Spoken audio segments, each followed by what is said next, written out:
From training to performing, join our big league conversation. Welcome to the CSP Elite Baseball Development Podcast with your host, Eric Cressey.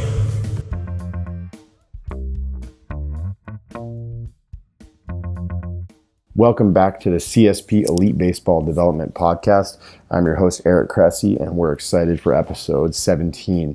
This episode is brought to you by Athletic Greens. It's an all-in-one superfood supplement with 75 whole food sourced ingredients designed to support your body's nutritional needs across 5 critical areas of health: energy, immunity, gut health, hormonal support, and healthy aging. Professionally, in spite of the fact that I'm a supplement minimalist, this is a product that I recommend to just about all of our clients, as I view it a lot more like whole food nutritional insurance. Its ingredients have been carefully selected. You get essential vitamins and minerals, digestive enzymes, you get prebiotics, probiotics, and you won't find any harmful chemicals, artificial colors, flavors, preservatives, sweeteners, or any kind of added sugars. Works really well for folks who are gluten and dairy free. And I love it personally for younger athletes who may have holes in their diets, and college and pro athletes who may have complex travel schedules where they can't always get quality food while they're on the road.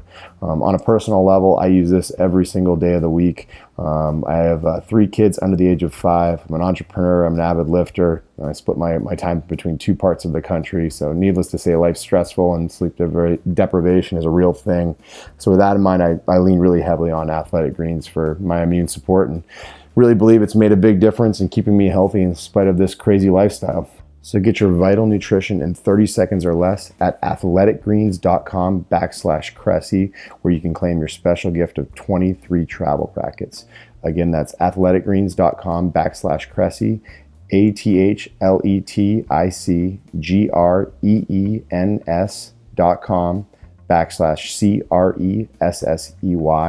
You can claim your special gift to get 20 free travel packets. Today's guest is a relief pitcher for the Oakland Athletics. He was drafted in the 7th round of the 2011 Major League Baseball draft by the A's and later traded to the Nationals, where he made his Major League debut in 2014. Thereafter, he was traded back to the Athletics, and last year he had a breakout season in 2018 when he became an all-star behind a 9-2 record with a .78 ERA and 38 saves. He wound up with 100 strikeouts and 80 innings pitched and finished 6th in the American League Cy Young voting. We're excited to welcome to the show Blake Treinen. All right, welcome to the podcast, Blake. Hey, how's it going? I'm good, man. Thanks for doing this. This is going to be a lot of fun. So obviously, we've gotten to see, Blake Treinen since he was a double-A pitcher who dropped everything and moved to Massachusetts, the middle of nowhere, to spend a cold off season in the snow. But, even though we can speak to that, we can't even possibly begin to do your story justice from, being a high school guy who was not heavily recruited by any stretch of the imagination. So I think it's the most hackneyed question in history. Can you tell us about yourself? But can you please tell your story for those listening, how you got to pro ball and how you wound up where you are? Yeah, hopefully you guys have some time to sit down and listen. So it'll take a little bit, but we'll dive into it. So I grew up in Osage City, Kansas, and I think I'll start with kind of like where I was in high school. As a sophomore, I my health kind of took a dive, and I was pre-diabetic state. My weight jumped all the way up to like 240, and I was like 5'6". And I had like juvenile rheumatoid arthritis at a mild case, so like nothing crazy. They couldn't quite confirm or deny that I had it because my symptoms were so strong. So it's kind of like this overweight, borderline kind of crippled feeling kid that had like issues with flirting with diabetes, and I kind of had like a really, really big scare at that point. So they forced me to like get into this exercising habit of, just do something active. And I started running and watching what I ate, because really the issue stemmed from eating issues. And, as a kid, you don't ever pay attention to it. Growing up in Kansas, country cooking and snacks is kind of how it goes. And I got into the video game trend, so that kind of didn't help me either. I know there's a lot of guys in sports now that play video games, but for me, it wasn't the greatest wasn't the greatest contributing factor to my health issues. So I started working out more regularly. Mainly was just running the main drag of my hometown, and I dropped a bunch of weight and decided to go back out for baseball my junior year of high school.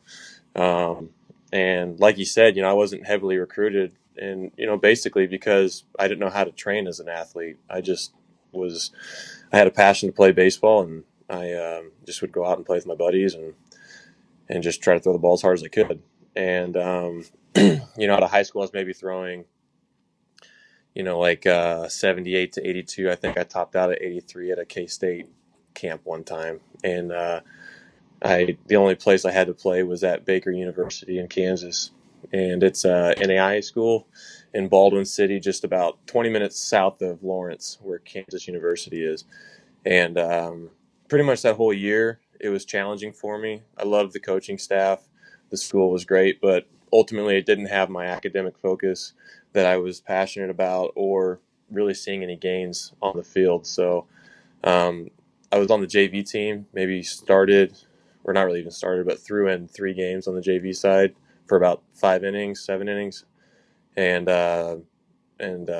decided I was kind of wasting time and money and efforts while I was there. So I decided to transfer to the University of Arkansas. And, when I was at Baker, there was a guy there named Jared White who had caught for the University of Arkansas his freshman year and then transferred around and found his way to Baker University through some events that had happened with him. And he was working with me on the side, and I was trying to train myself up to get a chance to walk on at the University of Arkansas. And I was such a naive kid at the time because I had no idea how big of a business, baseball really was at the college level, let alone Arkansas, which is kind of a mecca, when it comes to baseball at the college level. And but I worked my tail off, and I got in contact with a couple of guys that had previously played there, and was trying to just give myself the best opportunity. And when I got there, I went to the office at I think it's Baum Stadium, and the secretary, she told me to come back. I think it was something like August 20, let's just say 27th. It was like late August, right before school started, or right as school started. And so I came back and was there to schedule a tryout time, and she said, well, let me get you in contact with one of the coaches. So one of the coaches came in, and he was like, hey, look, man, what can I do for you? And I said, I'm just here to try out, schedule time for a walk-on tryout. And he said, look, we can't really we don't really do the walk-on tryouts. We can't give somebody that opportunity, because if we were, then the whole state of Arkansas would be wanting to try out for the Razorbacks, and we'd be here for 3 weeks straight, and we wouldn't get anything done. I said, well, can I talk to Dave Van Horn?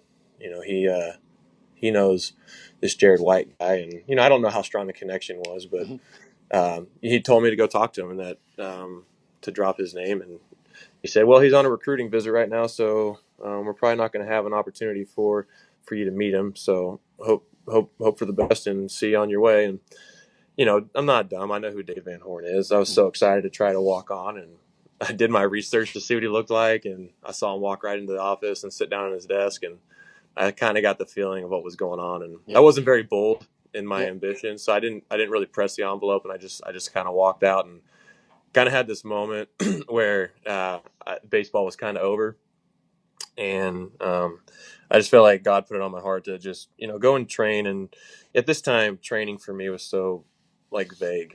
And everybody says, don't do bench press, don't do this, don't lift like this, because you're only going to make it worse for pitching. And I kind of just said, bump it. I'm going to just go get in a weight room and try to get as strong as I can. But I had no clue what I was doing. And I was going to try to walk on again the next year or find somewhere. And if it didn't work out, then I was going to be done and just pursue my academic focus of landscape architecture and move on. So the first semester goes by, and feel like I was doing really well in landscape architecture. Made some good friends, and I just felt like God was putting it on my heart to play baseball. And I'm like, why the heck do I still feel like baseball is what I should be doing? And I just couldn't explain it. So I went out with one of my buddies at the University of Arkansas there to play catch, and it was like the ball was throwing me. And it was like maybe 45 degrees outside. And he's like, "Why are we out here?" I said, "I just feel like I need to be throwing a baseball." So I go home for Christmas break, and this guy from the University of Kansas who was drafted by the Marlins came by, and he said, "I'm going to do a pitching clinic," and I paid $20 to go down and throw in front of him. But the night before, I decided I was going to go down and throw on my own and see if I even had a chance to have a discussion with this guy about having connections to throw somewhere, whether it be at a D2, D1, wherever, right? And I'm throwing a baseball into this tarp. It's like one of those rubber mats that has the square on it, and I felt like I was maybe throwing the ball 70 miles an hour. And I woke up the next morning hanging, and I went in and threw, and I don't know where it came from, but at that point, I guess I did have a curveball, and it was the best curveball I'd ever thrown in my life. And this guy was watching me, and at the end of it, I was just kind of hopeful. I was like, "Hey, do you have any connections to play in like a summer league to help, boost my I guess my stock for somebody to see me to play?" And he's like, "I don't have any connections to summer league." He's like, "I have some connections. I played at KU. I know the guy that's the coach at Fort Hays State." And he's like, "In South Dakota State. Or those are the three guys I know that I could help you with." And so he did some digging, and then I had to come back like the following weekend after school had started for the second semester at Arkansas.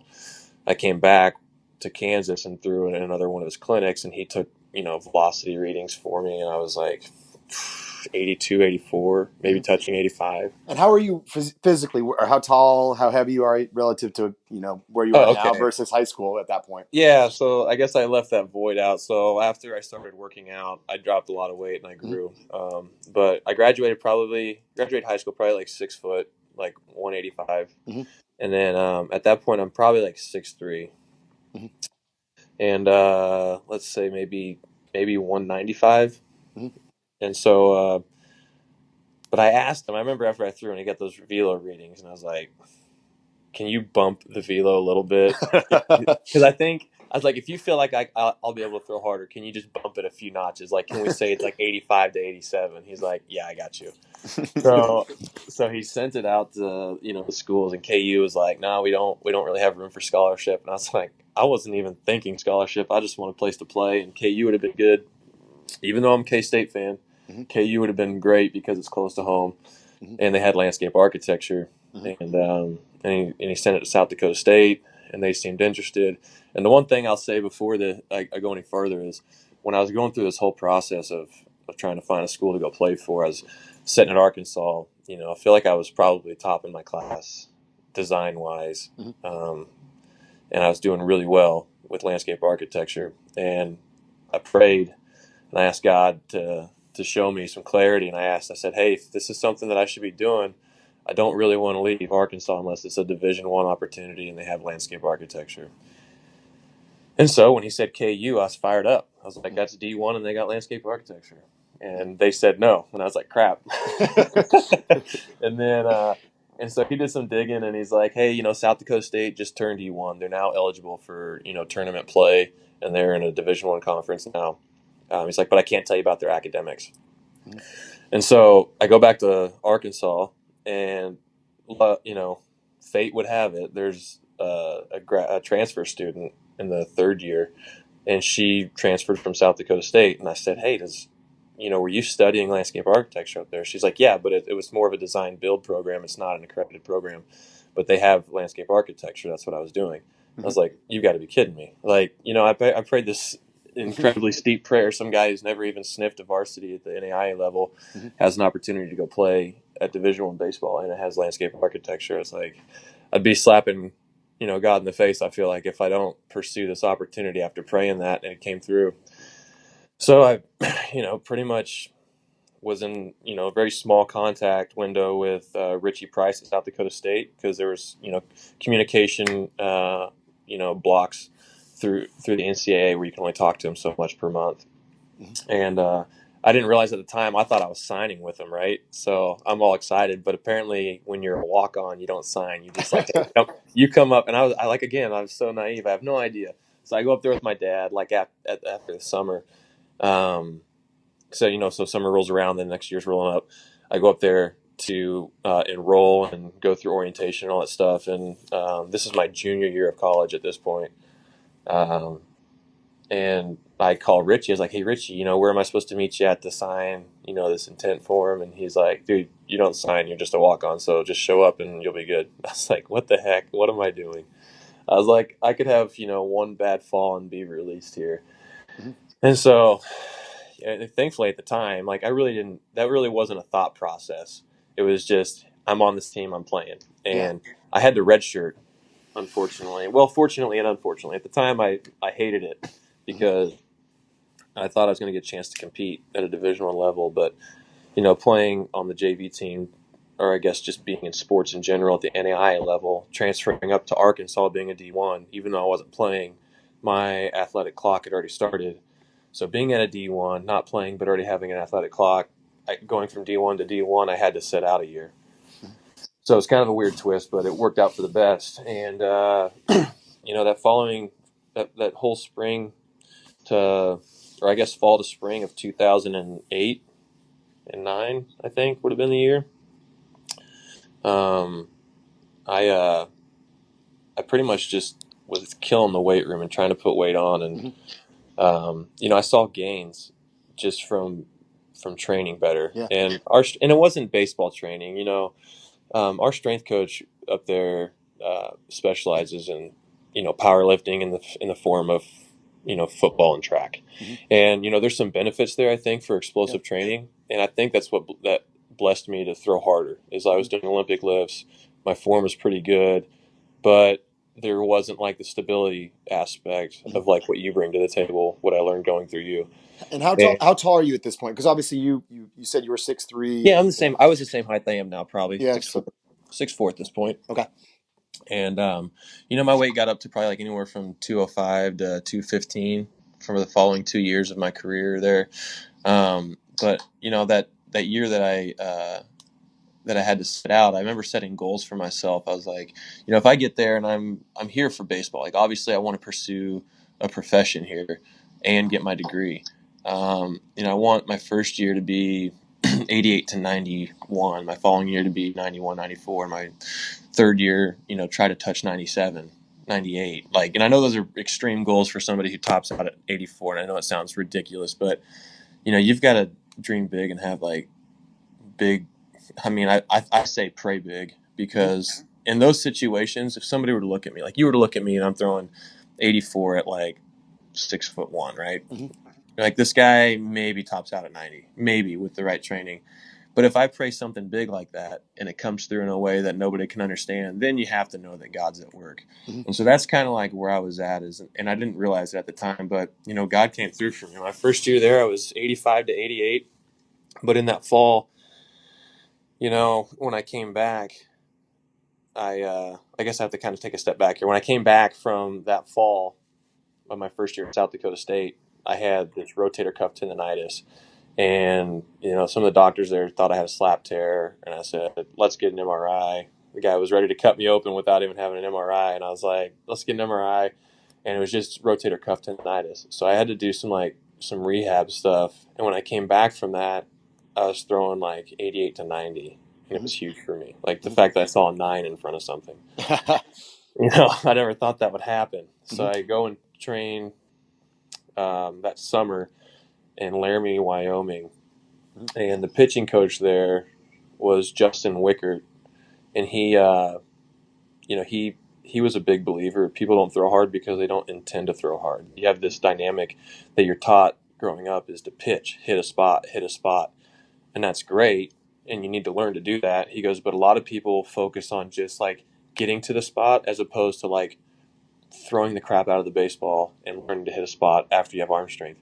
And so that whole summer we just spent learning to throw with intent.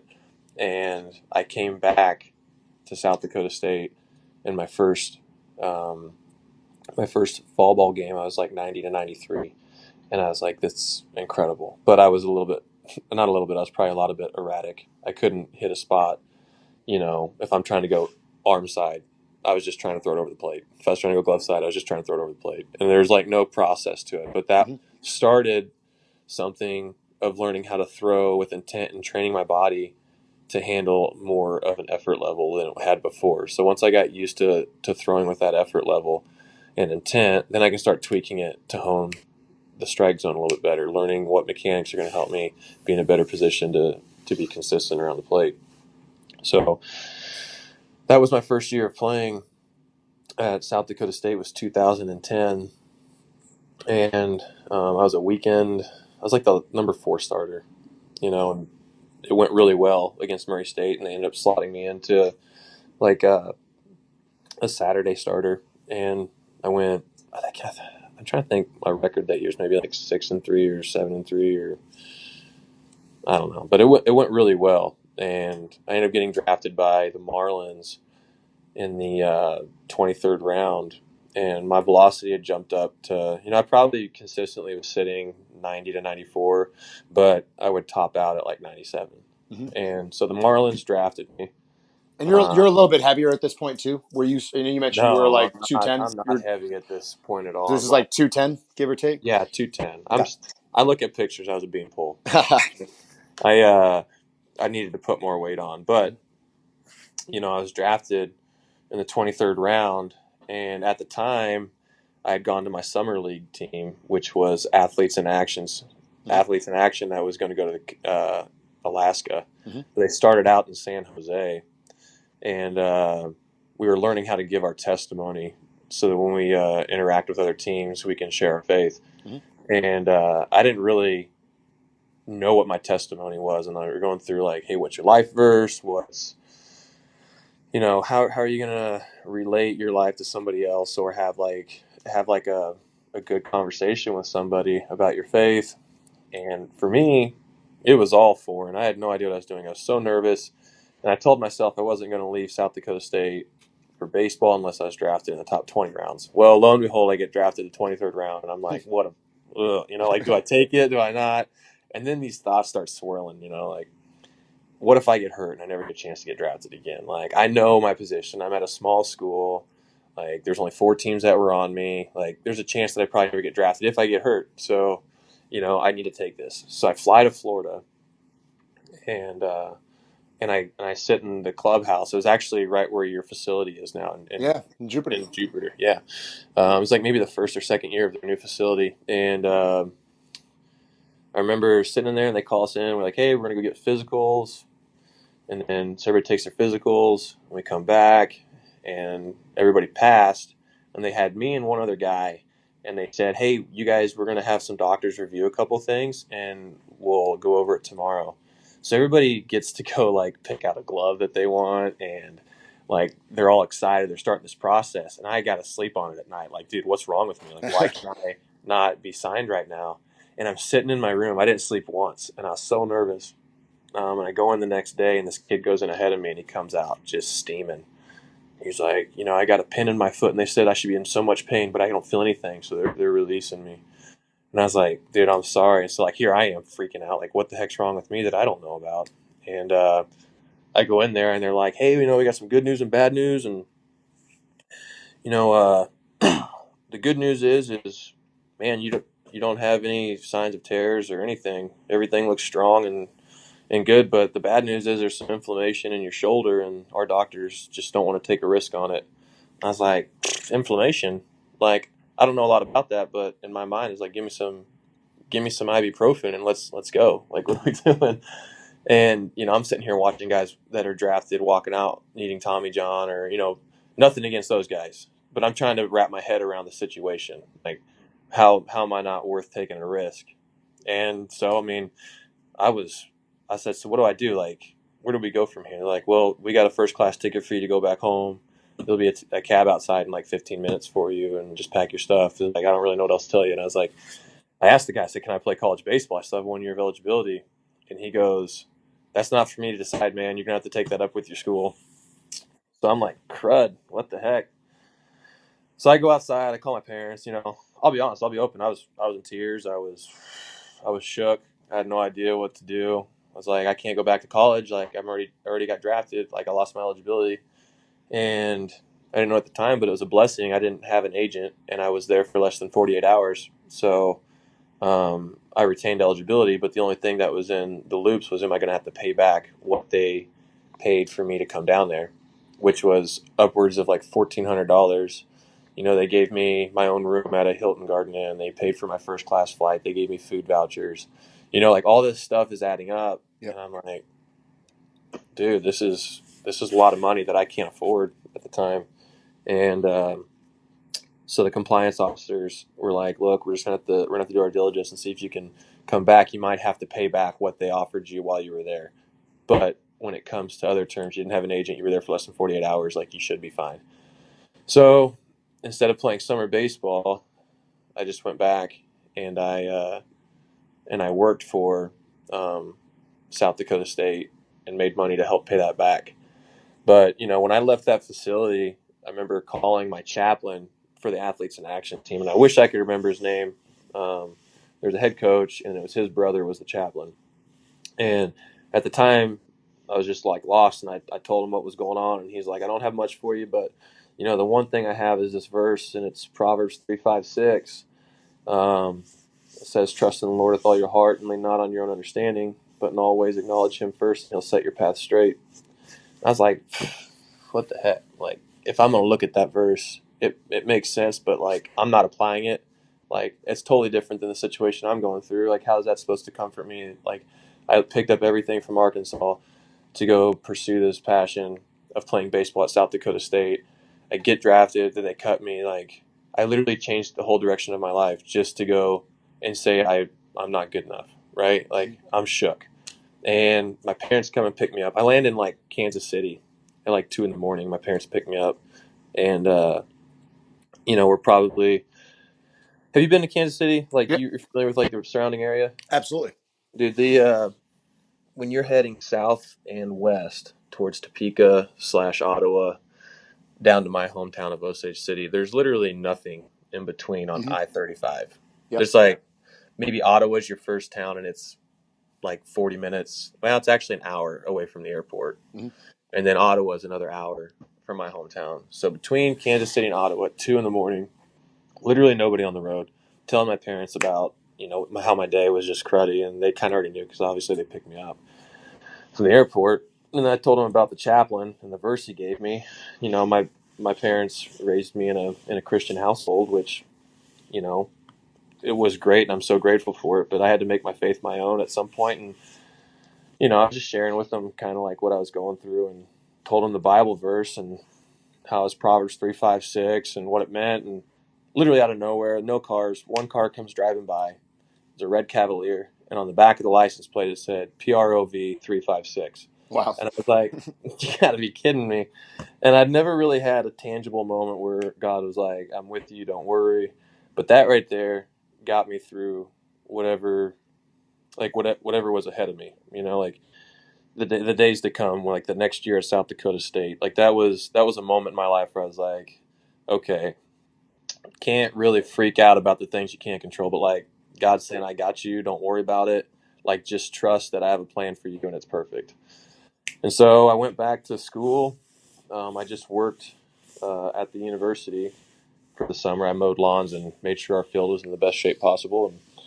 And I remember doing a lot of preventative work on my shoulder because that was the one thing they said had inflammation. So I was like, oh, I guess if I'm not going to play, I'm just going to build the crap out of it. So I did, and came back that following year, and I was sitting. I remember my first outing was at University of Texas Arlington, and I played Missouri State, and like I was pretty sore. I don't think my arm felt like it was quite ready, but my mom and dad came up to me afterwards, and I'd gone like maybe six or seven innings, and one run or no run baseball and a lot of ground balls. And my mom and dad were like, how are you feeling today? And I said, honestly, I was pretty sore going into the game. They said, well, you were sitting 94, 96. Like, that's pretty incredible. Like, how cool to see where you were at last year and where you are now. Like, so the whole year ended up being kind of like this huge blessing where I got to go back and get my degree. My velocity went up. I got put on the top 200 prospect list. I ended up getting drafted higher by the Oakland Athletics. And, it's crazy to think that no matter how bad that situation with Miami felt like at the time, it all worked out for something way better. So I ended up, I was throwing harder, got drafted higher, and I learned a lot about myself and about my faith through that whole process. And there's a lot of nicks and bruises along the way, but yeah, that's how I ended up getting drafted by the A's, and then eventually traded over to the Nationals, where they blessed me with an opportunity to make it to the big leagues and work through some stuff there, and then getting traded back to Oakland, and it's kind of like everything comes in full circle, and last year was quite the blessing, and then this year we have some pretty lofty goals, even though the season hasn't quite started the way we want it. Like we've got some pretty extensive goals here, and just trying to see that through. But that's kind of the journey in a nutshell. That's awesome. I mean, and the cool thing about that, I'm literally like writing notes as we go. And I knew your story a little bit, and that's in way more detail, but I never had heard the story with a lot of the quantifiable factors in it, like when the velocity came and where it improved and all that. And what's cool about that story is you can take 500 different messages, right? Everything from faith to arm care to body weight changes to throwing with intent to perseverance, all that stuff. The thing that jumped out at me, this is me being kind of a nerd, so I don't want to steal the show. This is the Blake Treinen show, but no, this is Cressey's podcast. One of the numbers we use a lot with our athletes, and Josh Heenan has talked about this as well, is I think 2.75 times body weight. Times height in inches is a great body weight predictor. So your classic example is like, we like to see our pitchers at 6'3" at like 205 or above. And if you actually look at your numbers, like you talked about being 6 foot 185 when you graduate high school. So you were like 13 pounds under where that, kind of formula would put you. And then you were 6'3", 195 when you were pitching at 83 to 85, kind of after your sophomore year in high school. So you were 11 pounds under the 206 that we would have normally seen, right? And then you talked about when, you put that crazy summer of hard work in, and you came back, you were 6'4", about 210. That was like the first time when you were really kind of like right in line with where you would want to be. Like 209 is kind of the baseline of where we like to see people at 6'4". Now, you're a little bit heavier, I'm sure, that last year, and all of a sudden it's 94 to 96, and then you add maybe another inch and a couple extra pounds. You move from being a starter to a reliever, and here you are, touching 100 in the big leagues. It's like actually a remarkably linear relationship between your body weight and your velocity over the years. And yours was just a little bit more complex because you're a guy who you kind of grew late. Most guys are almost like full grown at age 18, 19, and you kept shooting up as you went through college. So it's like, it's actually right on point. And obviously the lessons of throwing with intent and all that. The other one that I thought was really cool is you said, 90 to 94, before you were drafted by the Marlins, then it became 4 to 6. And the Marlins experience taught you arm care. And I can't tell you how many times we've seen guys who have gone through rehab or, pseudo rehab and learned about how their arm works and all of a sudden dedicate themselves. And there's a few extra ticks in there too. It's just, how you transfer force and all that. So like, it's a perfect example of like whatever doesn't kill you makes you stronger. Over and over again, it made you better year after year. Well, yeah. And, after, even playing in the minor leagues, I went down to 88 to 93 as a starter in Oakland. And, then I was traded over to the Nationals, and then there was a throwing program style that allowed my velocity to peak a little higher, where I was like 93 to 96 as a starter, and maybe touch a couple 7 and 8s every now and again, depending how fresh I felt.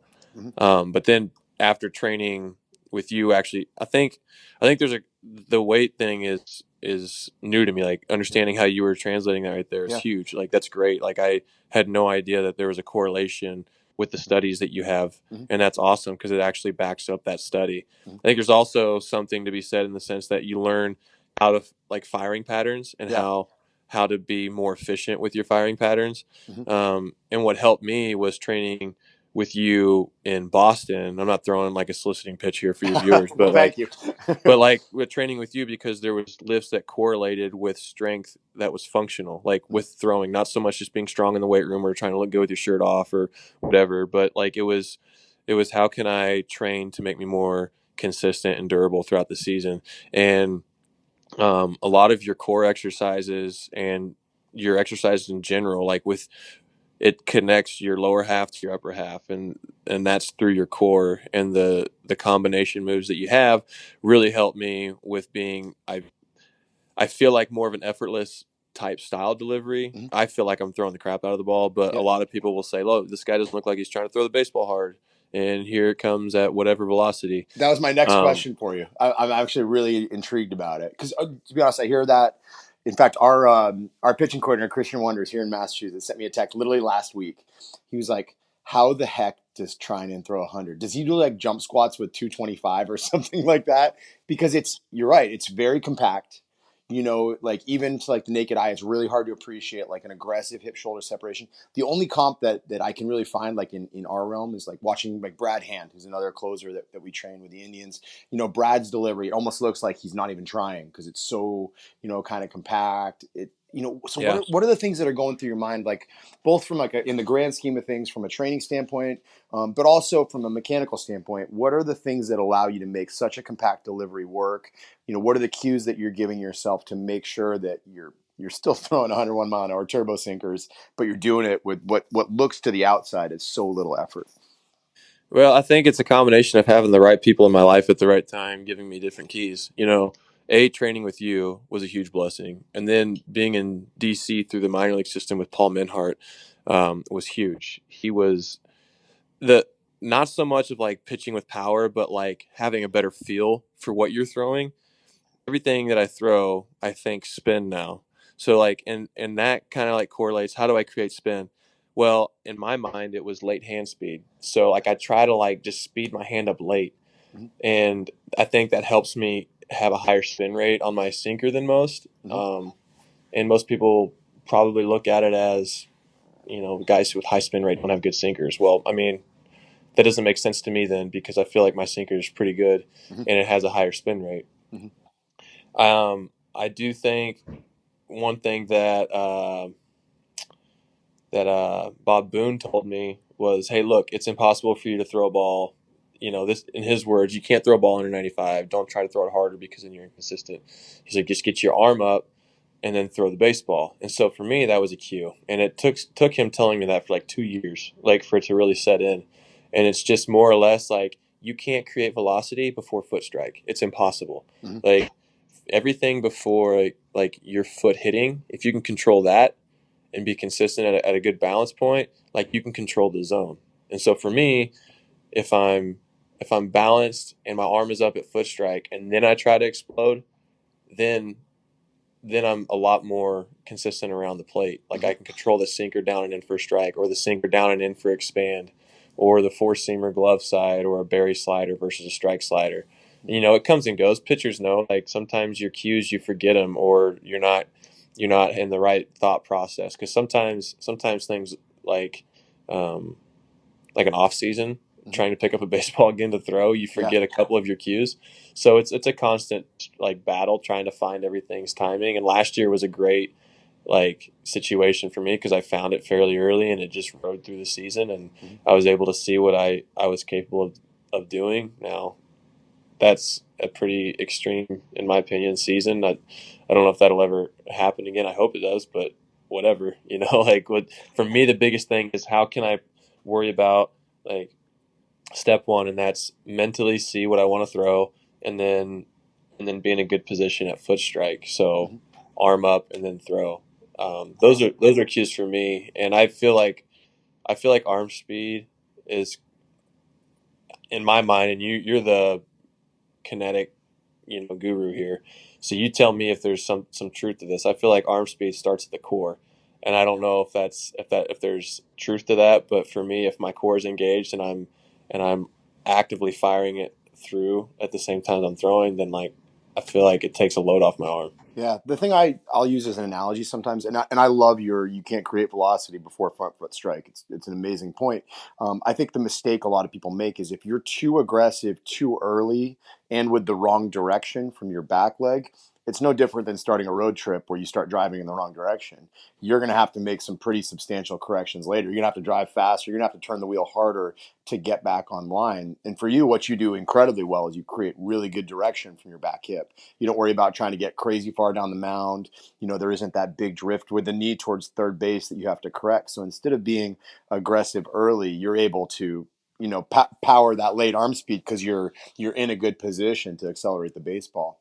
And I love the talk about like, thinking late arm speed because that's something that we always teach to our guys. And so here's a question for you. So Okay. you've over the years you've evolved. Like I remember last year we were texting. It was probably like early May, and I was Yep. watching one of your outings, and I'm like, dude, are you ripping off cutters? And you're like, oh yeah, I was just playing catch with it. It seemed pretty good. So yeah, and then like I think there was a game a week and a half later where you had a save on like 12 pitches and you threw 11 cutters with 2 punch outs and it was filthy. So I'm really curious, like what for you goes into the concept of like pitch design? Because I think people don't know, but you've got a super high spin rate 4-seam that you can play to. You've got obviously the 1-seamer, which we'll talk about. You've got a great slider. So you're not a whole lot of relievers are throwing 4 pitchers out of the pen, but they're also not just like picking up a cutter and catch plays. So do you think that the mechanics you have and the late arm speed you have allow you to effectively tinker and learn on the fly, or is it something else? I think the one thing I've been fortunate, it's not like I've sit here and like done all this research on how I'm supposed to throw a baseball. It's kind of come natural. And at the same time, I've had the right people, like I said earlier, to teach me a couple small keys. Mm-hmm. But my delivery is what it is. We all Yeah. grow up with a certain delivery. That's what it's going to be. And I'm fortunate that it's a fairly simple delivery. There's nothing crazy about it. I don't have to I'm not like thinking triple extension or snot flying arm, elbows, everything. Yeah. I'm just trying to be consistent around the zone. Mm-hmm. I think with that mindset and the way that my mechanics work, it does allow me to do some things that might be a little easier, like to learn some pitches, but it does not make it easy to learn a pitch. The one thing that I remember in DC, there's 2 people I can give credit to with the pitches that I've learned, and it's Max Scherzer and Tanner Roark. And I'll say Tanner Roark because I didn't just start picking up a cutter. I had never truly trusted a cutter to throw in a game until I got into a situation here in Oakland. Mm-hmm. And it started in 2017 when I first came over. I threw it against the Astros, and when a team doesn't know that you have a cutter, obviously you're going to get better results. Yeah. But now that teams know I have a cutter, there's a little bit more of a pitchability aspect to it. I've got to learn to set the pitch up. I've got to pitch to different areas to allow for better success. Mm-hmm. But Tanner I'd play catch with him a couple times and he'd be like, throw cutter. I was like, how do you throw yours? And he'd show me and I'd throw it and it would move. And he's like, why don't you throw that in a game? I was like, because I don't trust it. And, and when I first got there to DC, there was times when, there was a staff member that said, you know what, don't get beat with your third best pitch. Mm-hmm. Okay. So sinker slider it is. Eliminate one if I can't throw one for a strike and good luck. Yeah. So it's like, the more pitches you have in your bag, the easier it allows you to get through some bad days, I guess, Yeah. or make your good days a lot more efficient so you can be ready for back-to-backs and then back-to-back-to-backs. Mm-hmm. So, I took it over to Oakland and I started throwing it in a game one time. I remember the day that it became like a pitch that I really was going to use as opposed to like a show pitch. Yep. It was against the Diamondbacks at home last year. And I was in the pen throwing it. I'm like, man, this thing, I can actually see it darting late, and it's real lateral. It doesn't have a ton of depth. So, I'm gonna try to take this into the game. And Lou Croy was catching me. I said, hey, Lou, cutter's good in the pen. Let's call it a couple times. And so Jake Lamb was up first. I threw all cutters, and he fouled a couple off, and then swung through, but fouled it into the glove of Lou Croy for the strikeout. And then the next guy was Descalso, and it was cutter, swing and miss, strike one, cutter, foul ball, cutter, ground out. And I was like, okay, why would I not throw this again? And the next guy was, my gosh, I can't even think of his name right now. It was like a shortstop outfielder that they had before Ahmed. But I threw him a cutter, first pitch, ground out, and I was like, that was super quick and efficient, and why not try to use that more? So it kind of evolved into a pitch that I relied on heavy at times last year, not just to lefties but to righties. And that's the 4-seamer was something that evolved in 17 to get guys off my sinker. Mm-hmm. And then mixing the 4-seamer cutter combo, it's just I've got one that's straight, I got one that cuts, and I have one that sinks. So as a hitter, I think you have to decide which way it's going to go. And I don't care if to me, a swing and miss is weak contact. Like, I don't care if it's a strikeout or a ground out or a pop up. Like, there's times where you want to go get a strikeout, and that's great. Yep. But, I'm just trying to miss a barrel. Yep. So, and all the count the same. situation dictates itself. So, and if I need to change speed, then I've got a slider. And, this year I've been trying to tinker with my changeup more. I haven't really used it in a game yet, but in 17 it was a good pitch for me. So, just to play catch with the changeup and try to bring it back from time to time, I think will be it would just be nice to have something soft moving the opposite way. Absolutely. So, yep. Well, and so we played catch before, and I always joke it's like the most terrifying game of catch I've ever had, simply because you throw one seam, and whether a one seamer is differentiated from a two seamer in the context of what I'm going to say is another point, but everything is so heavy. Like, that's the thing people can't appreciate. That's why to me it's different. Like, I've played catch with C-Shack a ton over the years, and Steve is his two seam is really nasty. It doesn't it doesn't knock you over. It's not a bowling ball. It's late. It kind of handcuffs you more often than not.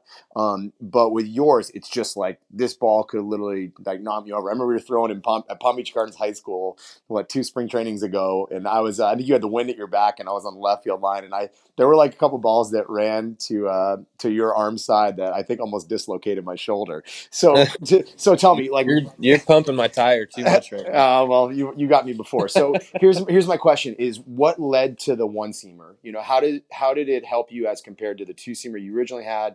Who taught it to you? And I'm actually going to throw a picture of it up in the show notes because I know you snapped one for me a while back. But what's the backstory on that?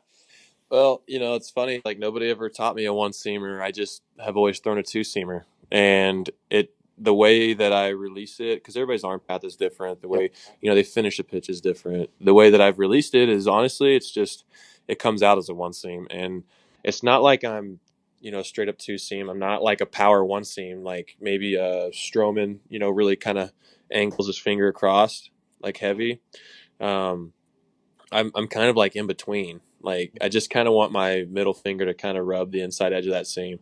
And I've honestly thrown it since like maybe 4th grade. It's what you know. I got one of those Roger Clemens baseballs that said two seamer / sinker. And then there's a 4-seamer grip and a slider and a curveball and a changeup. And all it does is it has different colored fingerprints. And it has like a key on the side of it. You remember seeing these things? Absolutely. And, I was just like, oh, I'll throw that. And then, so it always felt more comfortable to me to throw that. And my dad was like, well, if you can throw one that moves, why not do that? And so I remember my mom saying she could actually see the ball move from behind the plate when I was a kid. Well, that's probably the gravity pulling it down, right? So it wasn't really like me creating movement. But in my mind, I was like, all right, well, I'm always going to throw this pitch instead. So, that's what I did. And it's just evolved over the years with my mechanical tweaks, I think allows me to be in better position for it to have, sinking action. So absolutely. That's intriguing. Yeah, no crazy story other than the fact that I've thrown it for my whole life. So baseball wide, and you kind of answered this question before, I think, as we touched on the 4-seam a little bit, but there's an increasing shift away from sinker only guys. Hitters have changed their approaches. Obviously, the launch angle revolution is upon us. And you're a guy who's got one of the best sinkers in baseball, right? You've got at sometimes 101, it's a turbo sinker in your back pocket, but you've even seen that. There are changes you need to make to overcome that. And, that's evidenced in part by, the results that changed from when you went Washington here to Oakland. So how can a sinker ball guy continue to have success, if they don't necessarily have 101 in their back pocket? Where do you go to start with them? Well, I mean, are you talking about in regards to just overall success? Like, or like lefties versus righties, or? You take it however you want it is what I would say. Okay. So I think you just have to understand what hitters are trying to do. Like, anytime you have something hard moving into a hitter, it's going to be a lot harder for them to put a good swing on than something hard moving away, in my opinion. Because I've seen percentages of lefties against me, like before I got to Oakland, like lefties average against me was like 360 off my sinker. I'm like, how is that possible when my whole career in DC, they were telling me it's like, oh, that's your pitch. It's the best pitch. It's going to be your high percentage pitch. Throw it. You won't get beat. How is that a thing? Well, in my opinion, my sinker is really, really good, but but at the same time, it can be a bat path pitch. If guys have an opposite field approach, Hitters are good too. hitters are really good. No. Like, you have to give them credit. Like, I watched Frankie Montas go out and face who were we just playing? Not Seattle. It was at home. The Reds. Who else was it? Oh, the Indians. Faced the Indians, and all they did was opposite field approach, and he has a power sinker too, and they just flipped it the other way, and they singled him to death in one inning, and it was like, you got to be kidding me. Well, it's still a bat path, so you have to make them uncomfortable. How do you make people uncomfortable? It's pitch inside, and like, yeah, you have to mix up away and inside and change speeds, elevation, all that stuff, but I mean, you see people pitch inside. It's like, you want to know why there's home runs hit. Everybody tries, take the sting out of the bat away. Well, all these guys have, they're starting to get longer swings, launch angle. It's just, put it in the air and let it fly. And I think if you pitch in with velocity and you're aggressive, like, why do you think a cutter has been a great pitch for everybody this year? Mm-hmm. Look at the evolution of the cutter this year. Everybody who has who's added a new pitch. I saw an article on MLB, like these top pitches that are like making these evolving steps for these pitchers in the game. And there's like 5 guys on there out of the 10, or not even the 10. Maybe there's like 7 out of the 10 that are throwing cutters, and like their cutter batting average against is like sub 100 or low 100. Absolutely. It's because they're able to get the reverse, whatever, like lefty versus righty. Usually, your reverse splits aren't very good. Like, me versus lefties was always a struggle. Well, then I developed a cutter and a four seamer, and it's pretty even, if not better at times. Yep. Okay, because now they don't have to worry about, they can dive, right? Like, okay, well, everything he throws is going to move away. He has nothing hard that's going to make me feel uncomfortable about diving over the plate. Absolutely. Right. So now I make something inside, maybe something that moves in on them, and I can get bad swings, or it forces them to take more of a balanced approach. It takes their A swing off the pitch away. That's, to me, why this cutter is such a great evolution, which shows why, like, you can't just, some people like Britton. Britton's a phenomenal sinker. Like, I think he's got the best sinker in the game, because the guy throws nothing but sinkers, and he continues to have weak contact after weak contact after weak contact.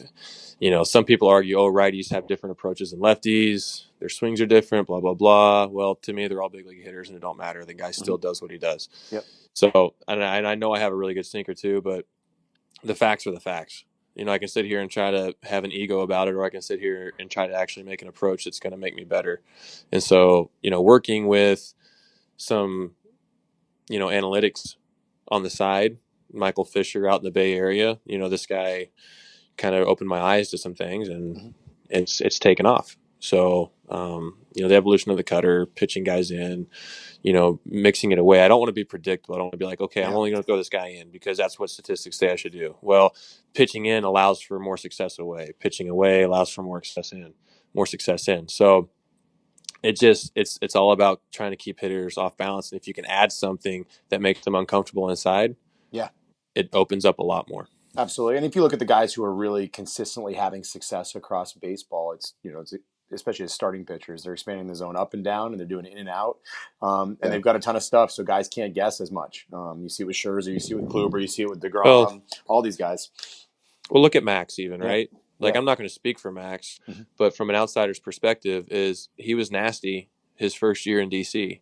And what did he say? He's like, I'm going to have a better year this year. And what did he add? A cutter. Yep. So now he's got this devastating slider, this wipeout changeup, his hard riding four seamer, and okay, so he doesn't have maybe nothing that moves hard in on a guy. So I'm going to make these guys more aware that they can't just cheat to something hard over the plate or sit soft and react. It's hard to do anything against Max. Right? Like, the guy's he's an incredible talent. Yep. But when you look at what he added to allow for more success, like that pitch that moves in at like 88 to 90 for him is a game changer, as opposed to his 85, 88 slider that's down, right? And absolutely. And here's a question for you too. And if you ask, 99% of people in baseball, the hardest, pitch to consistently execute, it's a really good glove side fastball. You just have a really long way to go. And the hard part is, like, unless you know, are spectacular, it's hard to front hip that thing. And, you know, because if you don't get it in enough, you're gonna wind up finding a barrel in many cases. Does the cutter give you more wig? I mean, you obviously have another option, but Yeah, does it you look also, for. it's drifting glove side, so you know you have a little bit more room for air. You're gonna hit a guy instead of finding a barrel. It's nice to know that you can try to, you know, increase margin of error. Yeah. You know, like the fact that you can have more wiggle room for success. That's what you're always trying to do. You're just trying to. So no, you're just trying to create more room for success with you know a greater margin of error. And you know you look at a lot of pitchers now. You know the whole. I think what some teams do well without like saying specific teams, they do a good job of just saying where can I have the most margin of success. Four seamers, I'm just going to throw them in the upper third of the zone and not worry about in and out. Yeah. Or hey, this hitter handles ins, but he struggles up. So I'm just going to stay middle away and up and just throw the crap out of it. You know, or hey, sliders, just keep them bottom third of the zone to chase. Yeah. You know, so you look for areas where you have greater margin of success so you don't have to worry about, you know, dotting the corner of the plate or being perfect. You know, the whole scouting report thing of where like true paint down and away is a good pitch. Well, no, duh. You know, Yeah. like nobody, you know, there's few pitchers out there that are like, okay, I'm going to live on the corner Yeah. and stay on the corner the whole game and that's going to make me successful. That's That's why they sustainable. are successful, Yep. right? Like, why was Greg Maddux so good? Because he had nasty movement and great control, Yeah. right? Like, of course he's going to be successful. He put in all that hard work and he's a very gifted individual. Like you see guys across the league right now that are still doing that, you know, like you think of, you know, Kyle Hendricks, Yeah. that guy, you know, most people in the league are like 90 to 95 as starters. And you have these guys that pitch like him with great movement and control. It's, you know, that's the issue is the trend in baseball now is not so much, hey, let's control the zone. It's like, hey, let's power the zone. And so, guys, how can you create success? Like, okay, well, I'm going to find a corner or like a larger spectrum of where I can have, you know, a margin of error that's greater for me to have success. So, elevated four seamers, sliders below the zone, changeups outer half, cutters in. Don't worry about if it's up or down. You know, like so that's kind of like I think a trend in the game right now. That's awesome. You know, to combat some of the offensive trends. So here's a question for you.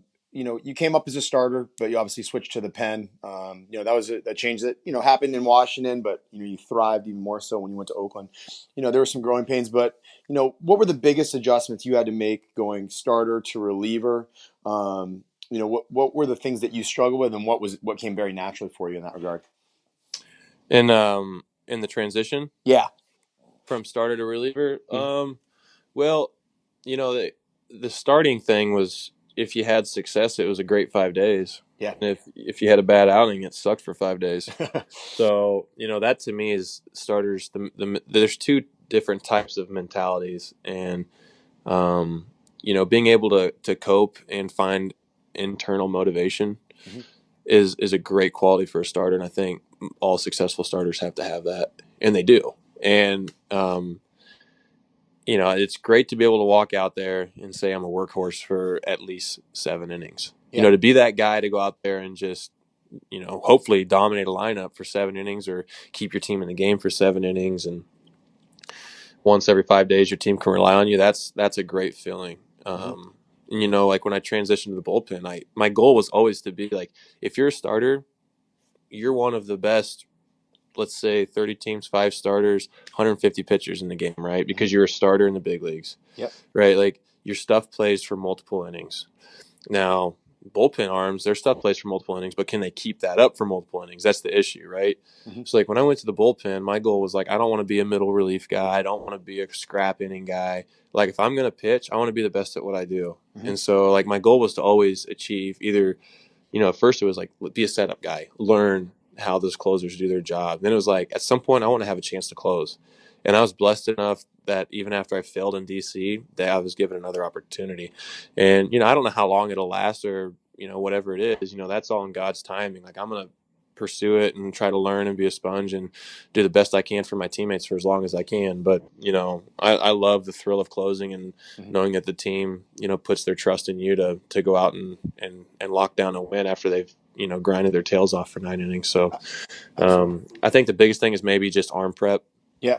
When you're in the bullpen, you have to learn to keep your body ready every day. So it's, get your cardio in. It's find a workout routine and stick with it. Even if you're sore, you have to trust the process. There's no perfect time to do it. You just got to do it. Exactly.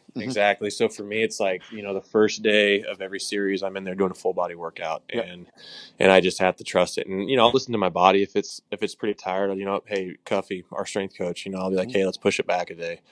And but it's once a series I'm working out, and then for me, it's come sixth inning, I'm stretching everything That was out. my next question. I'm not trying to get super limber, but I'm trying to get active and make sure that my arm and my core is stretched out pretty dang good. And I'm not just stretching, but I'm doing active movements. I want to do some type of light resistance with my arm, with activating my shoulder. Drew Storn taught me that. He goes, you shouldn't feel like you need more than 3 pitches to be 100% off the mound when your name's called. And I was like, what do you mean? He's like, your body should feel like it's ready to fire the moment you get on the mound. You're going to take 3 or 4 pitches to find your mechanics. Yeah. And after that, you should be good. Don't get ready. Stay ready. Yeah. Don't use those bullets on the mound to get loose and warm. You should be loose and warm before your name's called on. So that way, when you're on the mound, you're using those bullets to dial in your command, to dial in your feel.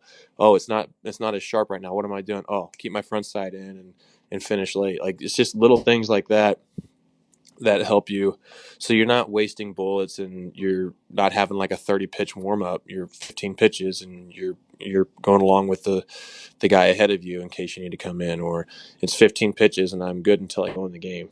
Absolutely. That way you're fresh for days to come. What about so game day routine? Obviously, you mentioned that you're getting going once the game is actually happening. What are you doing? Say it's a 7 p.m. game. You get to the field at X time. Are you playing catch pregame? Do you like to save those bullets? I know everybody's a little bit different in that regard. Adam Ottavino doesn't throw pregame very much. Some guys do like to do it. So what's your take on in-season throwing?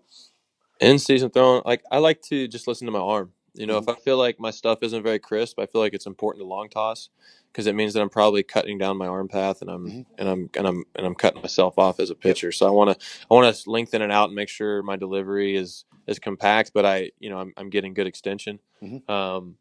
So it might be a long toss once every 4 days. Yep. But for the most part, I'm 150 every day. Yep. And just get it out there, bring it in, get a feel, and call it quits. So absolutely, I like to throw with downhill angle every day. Yep. Even if it's just for 5 fastballs, just let me get my angle, let me get the feel, and then call it. And that worked for me last year, and just trying to transition it over again this year. And yeah. So I'm curious. You mentioned that you're a long toss guy. It's out to 150. You're not like a 300 plus guy though. You very rarely actually throw that long. So right? What does long toss mean to you? Yeah. Okay, so long toss is to you. To me, it's it's not about throwing as hard as you can. It's literally an 85 to 90% effort, and it's if you're 85 90% gets you to 180 that day. That's all it takes you. If it takes you to 300, then 300 it is. But you're never out there trying to tax your arm to the point where you're at fatigue. It's literally just trying to lengthen your extension. You're taking it for a walk. No? Yeah, exactly. And that's what I learned in DC was, as a starter was, hey, after you pitch, if you're hanging, you have to go out. And even if it's just 90 feet that day, you have to go out and throw. It's important. It's like a recovery stretch, right? It's not so much for your arm to build strength, which you guys might argue something different. I don't really know the science behind it, but for me, when I was out there long tossing, it was to get a nice stretch and lengthen out the muscles that are sore and beat up. That's all it was. I love the Alan Jaeger quote, impress me on the way in, not on the way out.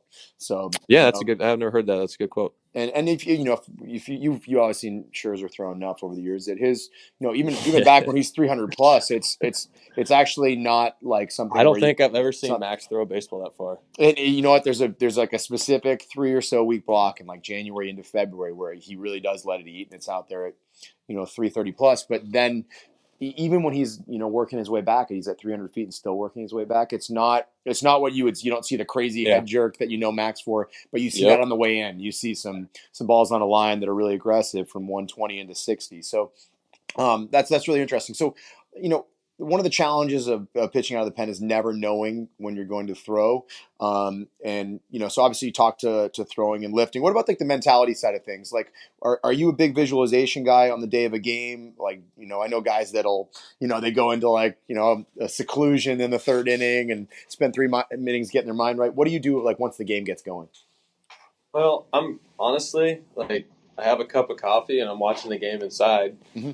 And I pull out my scouting reports and I just watch the hitters and I see what they're doing, what they're trying to do, if it correlates to what I'm going to try to do. Because sometimes, we might have, like Mike Fiers and myself, totally different pitchers. Like mm-hmm. the guy is a high spin rate guy, 88 to 93, and like curveball, splitter type changeup thing, right? So like for me, not really a correlation. But what I can see is four seamers at the top of the zone and how they're taking swings on them, you know.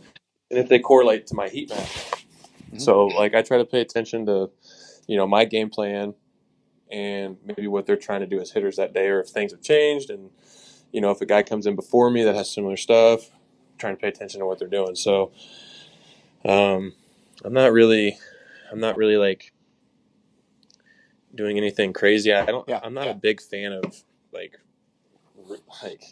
what do you call it? You're not listening to death metal and banging your heads through drywall or anything like that? No, I'm more chill music. Yeah. I listen to some calm music just to kind of get me in an attitude of gratitude. Yeah. Like, I'm just thankful for every opportunity I have, to be honest with you. So, I like it.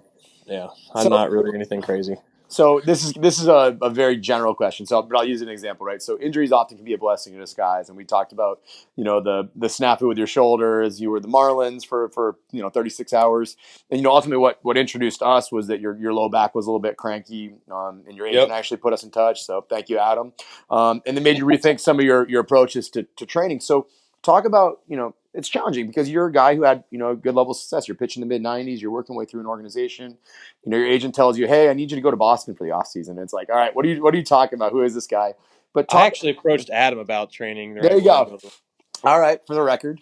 So here's what I'd say. Talk about the challenges of being open-minded, but at the same time not yielding on absolutely everything you've had success with. Because you've done some of your own like scouting stuff at this point, and it's opened your eyes to what eventually led to the cutter and all that. So how would you describe your approach to being open-minded, but at the same time not being gullible? Well, I'll preface it this way: I'm a stubborn turd, but I'd be naive to say that the old college adage is, hey, you get these egos as a pitcher, and your pitching coach comes up and he's like, dude, if you could execute a fastball in the bottom corner at 95 every time, you wouldn't be at South Dakota State. So go in there and go work on it. And it's like, nobody has ever had a 0 ERA, walking nobody, striking everybody out on 3 pitches, and, nobody's ever done it. So I feel like there's always something you have to learn. And it's like, I'm not the strongest individual. So when I came to you, it's like, okay, I obviously have weaknesses. How am I going to get better? I'm not going to sit here and try to tell somebody else how to do their job. But at the same time, when you find something that works, so one thing I came to terms with is, and thankfully in high school, was if I find something that works, stick to it until I find something better. And so, but be open-minded to trying new things. Yeah. So I don't always receive criticism the best way. In fact, I know my face just looks like construed and like painful, like I'm fighting it. Mm-hmm. But in my mind, I'm processing it, right? Because I hate sucking at things, and it drives me nuts. And so whenever I hear something new that's potentially challenging to my thought process, I'm like, dude, seriously, back off. Like, I've been doing this for, oh wait, you've been doing it for 50 years. Okay, never mind. I'll listen to you. Like, so I listen to what they have to say, and I try to pay attention. It's like the whole Bob Boone thing. When he's talking about my arm, I was like, haha, okay, I get it, whatever. And so I finally start clicking and listening to what he's saying, and it helped me a ton. That's awesome. I made strides. For me, it's like always be open to criticism and learning, and then also make them justify it though. Make them prove it to you. 100%. It just can't be like, trust me, I've done this for years. Like that's not a good answer. Like the answer's got to be something, like in your case, scientifically proven. Yep. You know, in other cases, it's like, hey, this is what works for me. I don't have the perfect arm path, Mhm. but guess what? I can repeat it really well. So Yep. I'm going to stick with that. Absolutely. So And that's a great segue into the next question. So you bounced around a few different colleges and you've been in multiple MLB organizations. You could even argue you've been in maybe 2 Oakland A's regimes. yeah, You know, with the change. So what are some of the characteristics of the coaches who have been the most impactful? You know, the ones that have helped you the most. well, you know, I'll just kind of go through some, you know, for me, the most impactful pitching coaches I've had. And it's not even a pitching coach that I had. He was a coordinator. The first one I ever had was Gil Patterson. Mm-hmm. And he's still with Gil's the Oakland. best. I love Gil. Gil's got some ways, some quirky ways that guys are like, I'm not picking up a stick and waving it like I'm in Hogwarts. I'm not doing it. But it's supposed to help you. The stick gives you constant tension, right? Like it's resistance in the air, and it helps you focus more on your body and how to control it without a baseball. So, but he was really mentally like good at preparing me for failure and how to handle it, and then also with kind of forcing the habits that I needed to put in the work to be consistent. And then when I got the DC, Paul Menhart, who I will always give a lot of credit to, has, you know, he's a brilliant mind. He knows how to push the buttons of all of his players, and he taught me how to spin a baseball. He taught me a new throwing process, and that's when I got to, you know, talking about trusting new things. When I got to DC, you know, I was like, these guys, they traded for you for a reason. Like, trust their process and see what happens. And that's when my velocity jumped because I bought into their throwing program. Mm-hmm. So I'm not gonna say jumped from like peaks, but jumped as in like the median velocity. Yeah, it was there when you needed it every time. Yeah, exactly. That's so awesome. But Paul's really good. He even joked around and was like trying to get me to watch when I was in AAA as a starter. The year I bounced up and down with DC in my debut, he was like, I need you to download this movie and it's your homework to watch it. And I was like, what? He's like, you're watching Bull Durham. I was like, what the heck? I'm not stinking Nuke Lelouch. He's like, you are. I was like, no, I'm not. And so that was just a joke. I think he was just messing with me, trying to push my buttons. So, and yeah, I needed some mental toughness. I just, you know, when you're younger, you don't want to believe that you're that guy. Mm-hmm. Now, here's another one that's a good lesson for the younger ones out there. You have 0 social media. Now, 0. And exactly. and you wear that badge very, very proudly. It's liberating. So it's a conscious decision to avoid it, or is that just something that never intrigued you? Heck yeah, man. Like, half of the issues in society today stem from social media. And that doesn't mean that, like, there's not positives. Like, there's a lot of positives to social media. Mm-hmm. But for every good intention, there's people that use it for wrong, and I don't want to be a part of it. So, you know, I could say something with the best intentions. Yep.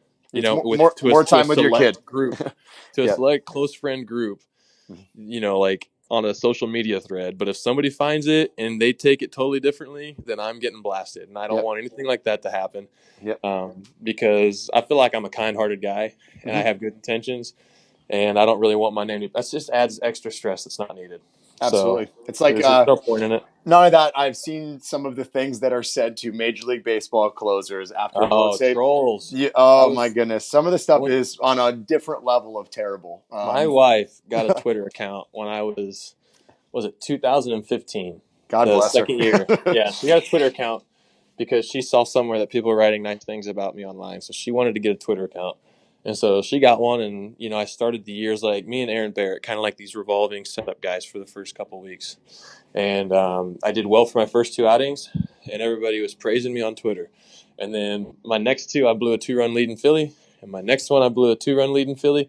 And they said, Treinen sucks, send him to AAA, like my grandmother, you know, all these different things, like you can throw better. Like, and like those are PG compared to some of the things they were saying. So she got rid of it, and I just reinforced the reason why I don't have any social media. I love it. Because I see people all the time just sit on their phone and watch life pass them by, trying to live through other people's highlight reels. And I do not want a piece of that. Absolutely. I've got 2 kids and a beautiful wife, and I've got a loving family. I got good friends like yourself. I'd rather be invested in that than on a phone or any type of social media or video game. I like it, man. Very good stuff. All right, so we obviously had zero transitional material on that one, so it's a good time to jump into the lightning round. Okay, lightning all round. right, this is fun. All right, what advice would you give to a teenage Blake? To a teenage Blake is don't try to predict your future. Just follow your heart and try to live in God's will, because there ain't nothing that you can do that's going to change what's happening. You just got to work hard. Nice. If you have a passion, you got to pursue it. Absolutely. What about college, Blake? College Blake, stay focused. Stay focused. Don't let the external factors hinder what the end goal is. And minor league, Blake Treinen. Baseball sucks. Life throws you curveballs. You just got to stay in the box and keep swinging. So, nice. For me, the minor leagues, it's always a grind for people. Honestly, it's hard for me to say a grind because I know I was blessed to have a fairly quick stint in regards to some people that devote, a lot of years there. So, yep. I understand the battle a lot of people go through. Count my blessings, and very thankful for the people that were put in my life at the right time to allow for me to have success. Absolutely. And as an aside to that, you used a hitting analogy, so I should tell everybody, first major league hit was off of? We're not going there. Come on, no. Clayton Kershaw. No, because I'll let other people talk about that. I got lucky is what happened. I looked so bad in the first at bat against him because most people do. But me, especially as a pitcher, on 3 fastballs that weren't, they're right down the middle, that he's like, I'm just going to throw piped fastballs. And I just closed my eyes and swung and got lucky. I think was your first major league at bat against Cishek? It was. And I got red carded by Tyler Clippard and Drew Storm the next day because I stood in the back of the box and didn't swing. You were at least 9 feet away from any pitch he threw on the outside corner. To my defense.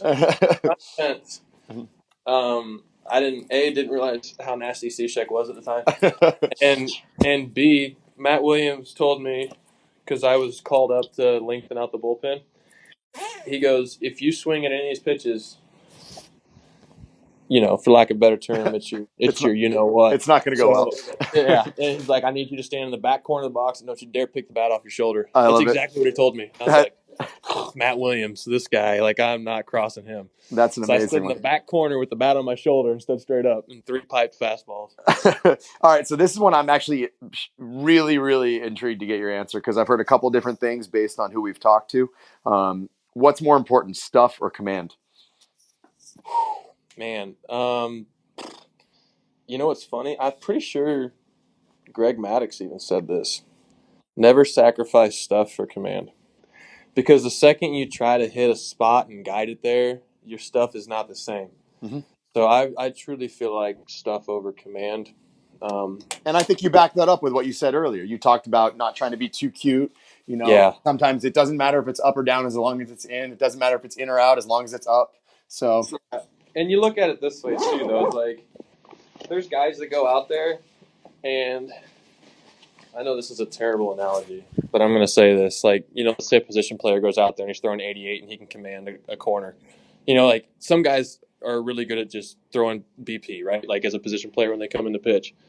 They come in, they hit corners, guys rocket balls opposite field, they hit singles up the middle, and it's like, well, he's technically commanding the zone a little bit, but his stuff is just blah. Mm-hmm. So for me, you see guys that come in and they might be throwing 88, but they have that late ride with their fastball and they command. So some guys have both, and that's what makes them successful. But I truly feel like you see the generation of stuff as opposed to command playing now, because there's so much, the swings that hitters take now are so much more dialed in than probably ever before. That doesn't mean there's not, and I hate saying it because I don't know if you can compare apple and oranges, but there's a lot of differences between the game now and let's say 40 years ago, right?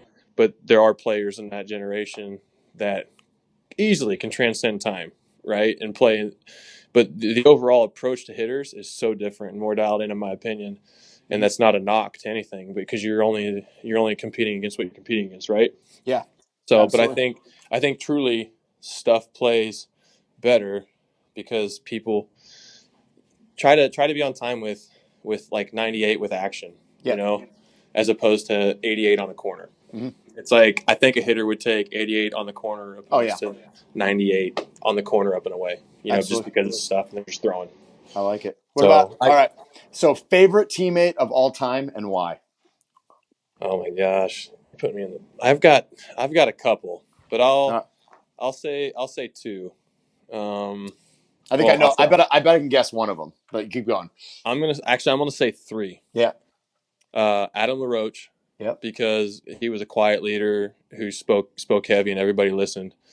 And I really, as a Christian myself, being in a clubhouse with him, really sculpted how I go about my business now as a professional, and how I can bounce my faith into this business. Mm-hmm. Also, Chris Heisey was a great teammate, and then Matt Belisle. Oh, Belisle's great. One of the best people ever. Yeah. I'm gonna throw out a 3A to Aaron Barrett just because he's a rock star.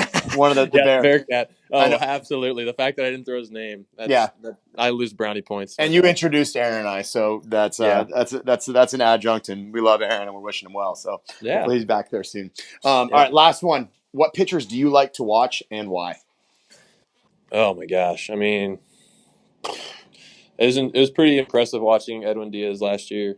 Just because in division you get to watch that all the time. Presley right now is doing some incredible stuff. I watch a lot of like relievers, man, because it's easy for me to apply that late in the game. A lot of closers, but as a starter, I mean, you can't not enjoy watching Max. Mm-hmm. You can't not enjoy watching DeGrom. I really enjoyed watching Newcomb a little bit last year too, at lefty for Atlanta. So I mean, I can turn on any baseball game and just watch it at any point in the day. I know a lot of guys are like, I'm away from the field, I ain't touching baseball. But for me, I'm all about it. So I love it. Nice, man. Well, you survived. You did an amazing job with the interview. I learned a ton, and I'm sure all the high school and college and pro players and coaches and parents, etc., will really benefit from this. So we really appreciate you taking the time. Thanks for asking me. You're a stud. Thanks for taking the time. Appreciate it. Thank you for joining us for another episode of the CSP Elite Baseball Development Podcast. If you enjoyed this episode, we'd be thrilled if you'd consider subscribing to the podcast and leaving us a review to read on iTunes. We welcome your suggestions for future guests and questions. Just email elitebaseballpodcast@gmail.com. Thank you for your continued support, and we'll see you next episode.